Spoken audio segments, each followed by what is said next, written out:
ఓం మహాగణాధిపతయే నమః. ఓం గురుభ్యో నమః. ఓం శ్రీమాత్రే నమః.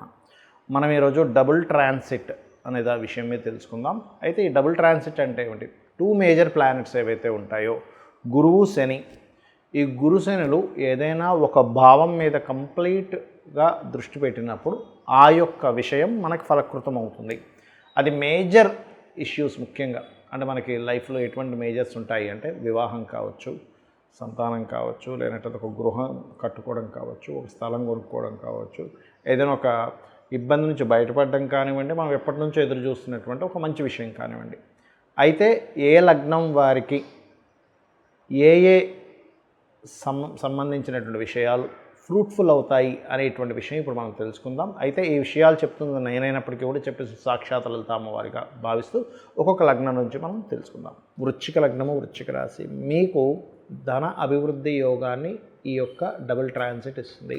అంటే ఎప్పటి నుంచో మీకు అర్ధాష్టమ శని గడిచింది, అది కూడా 4వ స్థానంలో గడిచినందుకు కొన్నిసార్లు ఏదైనా ఒక ప్రాపర్టీ అనుకొని దానిలో ఏదైనా కన్స్ట్రక్షన్ చేసి ఆగిపోయినటువంటివి కూడా ఈ ధనాభివృద్ధి కలగడం వల్ల, ఎందుకంటే మనకి ఏ పని అవ్వాలన్నా సరే ధనం మూలం ఇదం జగత్ అన్నట్టుగా ధన అభివృద్ధి కనుక ఉన్నట్లయితే ఆటోమేటిక్గా అన్ని పనులు కూడా ముందుకు సాగుతూ ఉంటాయి. అన్ని పనులు అంటే కొన్ని విషయాలు ధనంతో కూడా అవ్వవు అనుకోండి, దట్ ఈస్ డిఫరెంట్ థింగ్. కాకపోతే ఇక్కడ మాత్రం మీకు ధనభావాన్ని యాక్టివ్ చేస్తున్నాయి. కాబట్టి గతంతో పోల్చుకుంటే మీరు ఏ ఉద్యోగం చేస్తున్నా, వ్యాపారం చేస్తున్నా, ఖచ్చితంగా ఇక్కడి నుంచి మీకు ఇంప్రూవ్మెంట్స్ అనేవి ప్రారంభమవుతాయి. ఒక సంవత్సరం పాటు కంప్లీట్గా ఉంటుంది దీని ప్రభావం.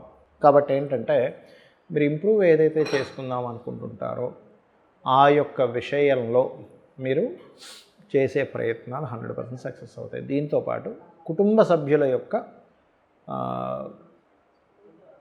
సహాయ సహకారాలు ఉండడం, కుటుంబ సభ్యులు కూడా మీకు సపోర్టివ్గా ఉండడం, మీరు చేసే బిజినెస్ కావచ్చు, దేని గురించి అయినా సరే గుర్తుపెట్టుకోండి, ఇటువంటివి బలంగా చూపిస్తున్నాయి.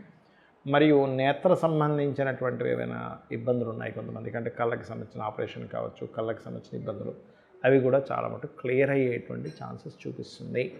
కాకపోతే ఇక్కడ మీ యొక్క లగ్నాధిపతి, వృశ్చిక లగ్నం వారికి లగ్నాధిపతి ఎప్పుడైతే కేతువుతో దశమ స్థానంలో ఉన్నాడో కొంచెం ఉద్యోగ సంబంధించిన విషయంలో ఆల్ ఆఫ్ సడన్గా మానేయాలనిపించడం, లేకపోతే మీకే విరక్తి కలిగి మానేయడం, అవతల వాళ్ళు ఏదో చిన్న భేదాభిప్రాయాల వల్ల మానిపించేసడం జరుగుతూ ఉంటుంది. కాకపోతే మీకు 2వ స్థానంలో గురుశనుల యొక్క ట్రాన్సిట్ ఉన్నందుకు ఉద్యోగం లేకపోయినా కూడా ఇంకేదైనా మార్గం ద్వారా ఎవరికైనా, ఇప్పుడు చూడండి గురుశనులు అనేటువంటిది ఏంటంటే జీవకర్మ, అదేవిధంగా ధర్మకర్మాది యోగం అంటారు, గురుకర్మ యోగం అంటూ ఉంటారు. అంటే ఎవరికైనా ఏదైనా క్లాసెస్ చెప్పడం ద్వారా, ఏదైనా నేర్పించడం ద్వారా, గైడింగ్ ఇవ్వడం ద్వారా, కన్సల్టెన్సీ సెంటర్స్ ద్వారా కూడా ధనయోగాన్ని ఇస్తాడు ఇక్కడ, ఇది గుర్తుపెట్టుకోండి.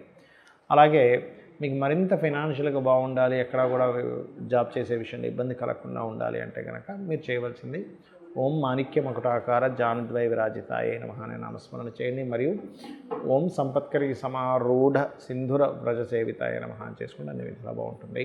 ఇక్కడ చాలామందికి ఏంటంటే సందేహం, ప్రతి లగ్నానికి గురువు కొన్ని లగ్నాలకి శుభుడైతే శని కొన్ని లగ్నాలకి శుభుడవుతాడు. ఇప్పుడు మరి డబల్ ట్రాన్సిట్ పడ్డప్పుడు ఈ యొక్క విషయంలో మీకు ఫ్రూట్ఫుల్ అవ్వట్లేదు అంటే కొన్ని జాగ్రత్తలు తీసుకోవాలి. ఏమిటది? గురువు ఏ లగ్నాలకు శుభుడవుతాడు అని చెప్పి తీసుకుంటే మేషము, కర్కాటకము, సింహము, వృశ్చికము, ధనస్సు, మీనం గుర్తుపెట్టుకోండి. ఈ లగ్నాల వాళ్ళు గురువు శుభుడవుతాడు. కాబట్టి శనికి సంబంధించిన రెమెడీ చేసుకుని ఉంటే మీకు ఈ డబుల్ ట్రాన్సిట్ అనేది యోగిస్తుంది. అంటే నువ్వులు దానంగా ఇవ్వడము, గోవులకు బెల్లం తినిపించడం, ఇటువంటివి చేయాలి. మరి శని శుభుడవుతాడు, గురువు పాప అవుతాడు కొన్ని లగ్నాలకి. ఏ లగ్నాలకి ఎక్కడుందండి దీని గురించి అంటే పరాశర మహర్షి చాలా స్పష్టంగా సర్వే త్రికోణ నేతారో గ్రహాః శుభఫలప్రదాః అని చెప్పడం జరిగింది. మిగతా 6 లగ్నాలు అంటే వృషభ లగ్నము, మిథునము, కన్యా, తుల, మకర, కుంభ లగ్నాలకి శని శుభుడవుతాడు. అలాంటి వారు గురువుకు సంబంధించిన రెమెడీ చేసుకోవాలి. అంటే ఏం చేయాలి అంటే శనగలు, ఎల్లో కలర్ వస్త్రము, 1 kg శనగలు, ఎల్లో కలర్ వస్త్రము గురువారం నాడు పురోహితుడికి ఎవరికైనా దానంగా ఇవ్వడం, గోవులకి మీరు చక్కగా ఈ యొక్క అరటికాయలు తినిపించడము, దగ్గరలో ఆలయం ఉన్నట్లయితే ఆలయంలోకి వెళ్ళి మీరు గంధము కానీ పసుపు కానీ దానంగా ఇవ్వడం, అంటే అక్కడ స్వామివారికి కైంకర్యానికి వాడుకోవడానికి అన్నట్టుగా మీరు ఇవ్వడం అక్కడ, ఆ రకంగా చేయొచ్చు.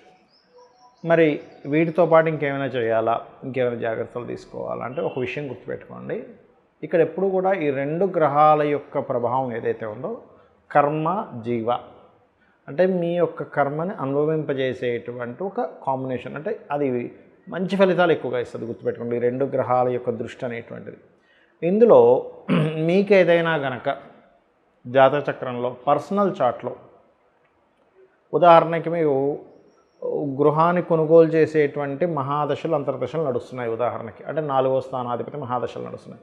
దాని మీద కనుక గురుశనుల ట్రాన్సిట్ వస్తే ఇంకా ఖచ్చితంగా కొనేసుకుంటారు. అలాగే సప్తమాన్ని రూల్ చేసేటువంటిది అంటే వివాహాన్ని రూల్ చేసేటువంటి మహాదశలు అంతర్దశలు నడుస్తున్నప్పుడు ఈ డబుల్ ట్రాన్సిట్ వస్తే ఖచ్చితంగా వివాహం అవుతుంది. అయితే ఇక్కడ కొంతమందికి అది బలహీనంగా ఉంటుంది ఒక్కోసారి. అంటే గృహయోగం మహాదశ నడుస్తుందండి, ట్రాన్సిట్ కూడా వచ్చింది, కానీ ఎక్కడో దగ్గర దాకా వచ్చి మిస్ అవుతుంది అంటూ ఉంటారు. అలాంటి వారికి ఏమిటి అంటే గృహానికి సంబంధించిన మణిద్వీప వర్ణన చేసుకుంటే ఇంకొంచెం దైవబలం తోడవుతుంది. అలాగే మరి కొంతమందికి ధనం ఇచ్చేవండి, ఇప్పుడు ధన సంబంధించిన మహాదశ నడుస్తుంది, ధనానికి ఉన్నటువంటి మహాదశలో అంతర్దశలో నడుస్తున్నాయి. కాకపోతే ఇక్కడ మనకి భుక్తినాథుడు ఇస్తున్నాడు కానీ ట్రాన్సిట్ కూడా కొంత వస్తుంది, కానీ ఎక్కడో మళ్ళీ ఇదిగో రేపు ఇచ్చేస్తాడు అనుకునే, రేపే మీకు మీ డబ్బులు తీసుకెళ్ళిపోండి అని చెప్పినటువంటి వ్యక్తులు ఎక్కడో మళ్ళీ లేట్ అవుతుంది, ప్రొలాంగ్ అవుతుంది అన్నప్పుడు ఓం సంపత్కరీ సమారూఢ సింధుర వ్రజ సేవితాయ నమః అని మంత్రం చేయండి. లేదా ఓం ధర్మాధ్యక్ష ధనాధ్యక్ష ధనధాన్య వివర్ధిని అని నమః అని చేసుకోండి. మరి కొంతమందికి సప్తమం మీద వివాహ సంబంధించిన కారకత్వాల మీద డబుల్ ట్రాన్సిట్ ఉంది, మహాదశలు నడుస్తున్నాయి, కానీ ఎక్కడో ఆగుతుంది. ఎందుకు అలా ఆగుతుంది అంటే వాళ్ళ పర్సనల్ చార్ట్లో సప్తమంలో కేతువో రాహువో ఏదో పాపగ్రహాలు ఉంటాయి, లేదా ప్రయత్న స్థానము అంటారు, అంటే ఎక్కువ ప్రయత్నం చేయవలసిన పరిస్థితి ఉంటుంది. అలాంటప్పుడు కూడా వాళ్ళు ఎక్కువ ప్రయత్నం చేయాలి వివాహం గురించి. అలాంటి వారు ఓం కామేశబద్ధ మాంగళ్య సూత్ర శోభిత కందరాయ నమః అనే మంత్రం చేస్తూ ఉండాలి. అప్పుడు వాళ్ళకి తొందరగా సెట్ అవుతుంది. మరి కొంతమందికి వివాహం చేసుకుంటారు, డిస్ప్యూట్స్ అవుతూ ఉంటాయి, మళ్ళీ ఎక్కడో ఇరు వర్గాల వాళ్ళు వచ్చి మాట్లాడుకొని దాన్ని సెట్ చేసుకుందాం అనుకుంటుంటారు, కానీ ఎక్కడో కుదరదు, కాంప్రమైజ్ అయిపోయి కలిసిపోతారు అనుకుంటే కుదరదు. అలాంటి వాళ్ళు ఓం శివకామేశ్వరంకస్త శివాస్వాధీన వల్లభాయ నమః. మరి కొంతమందికి ఎలా ఉంటుందంటే ఒక బిజినెస్ ప్రారంభిస్తారు, ఆ వ్యాపారంలో ఇంకేముంది ఇక్కడ నుంచి అభివృద్ధి వస్తుంది, మనకంతా కూడా క్లియర్ అయిపోతున్నాయి అనుకునే టైంకి ఇంకా ఎక్కడో రావాల్సిన లాభాలు రావు. కానీ చూస్తే లాభాధిపతి మహాదశలు నడవడము మరియు అదేవిధంగా లాభస్థానం మీద ఈ డబుల్ ట్రాన్సిట్ పడడం కూడా జరిగినప్పటికీ ఎక్కడో ఆగుతుంటుంది. దానికి కారణం ఏమిటంటే లాభస్థానం న్యాచురల్గా మీకు 11th హౌస్ ఎక్కడో స్పాయిల్ అవుతుంది. అలాంటప్పుడు ఓం ఇంద్రగోప పరిక్షిప్త స్మరతూనా భజంగికాయే నమః అనే లలిత అమ్మవారి యొక్క నామస్మరణ కనుక చేసినట్లయితే అది ఎలా అంటే మనస్ఫూర్తిగా చేయండి, ఎక్కువసేపు చేయండి. ఆ ఎక్కువసేపు ఆ మంత్రం మీదే ధ్యాస పెట్టి చేయండి.